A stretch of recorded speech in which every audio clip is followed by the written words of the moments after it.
আসসালামু আলাইকুম গাইস, আশা করি আপনারা সকলেই ভালো আছেন। আজকের ভিডিওতে আমি দেখাবো যে কিভাবে আপনি আপনার হাতে থাকা স্মার্টফোন দিয়ে কিভাবে কাশফুলের ছবি এডিটিং করবেন। প্রথমে আপনি গুগল প্লে স্টোরে যাবেন। সার্চ ইঞ্জিন এগিয়ে ফটোরুম লিখে সার্চ করবেন।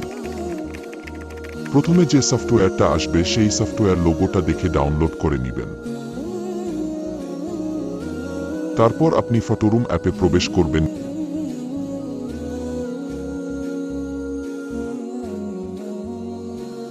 নিচে প্লাস আইকনে স্টার্ট ফ্রম ফটোতে চাপ দিবেন। তারপর আপনার ফোনের গ্যালারি ওপেন হবে। সেখান থেকে আপনি যে ফটোটি এডিটিং করতে চান সে ফটোটি সিলেক্ট করবেন। ফটো সিলেক্ট করার পরে অটোমেটিকভাবে ব্যাকগ্রাউন্ড রিমুভ হয়ে যাবে। একটু নিচে খেয়াল করলে দেখতে পাবেন এই ব্যাকগ্রাউন্ড নামে একটা অপশন, সেখানে একটা চাপ দিবেন। তারপর ক্রিয়েট আ ব্যাকগ্রাউন্ডে চাপ দিবেন। তারপর ইমেজ অপশনে চাপ দিবেন। তারপর সিলেক্ট অ্যান ইমেজে চাপ দিবেন। তারপর আপনার ফোনের গ্যালারি ওপেন হবে। তারপর আপনার সেই কাঙ্ক্ষিত কাশফুল ব্যাকগ্রাউন্ড ওয়ালা ছবিটা সিলেক্ট করবেন।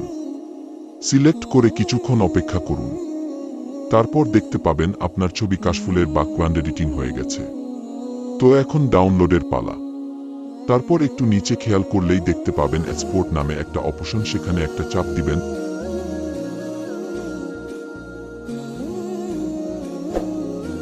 তারপর সেভ টু গ্যালারিতে চাপ দিবেন।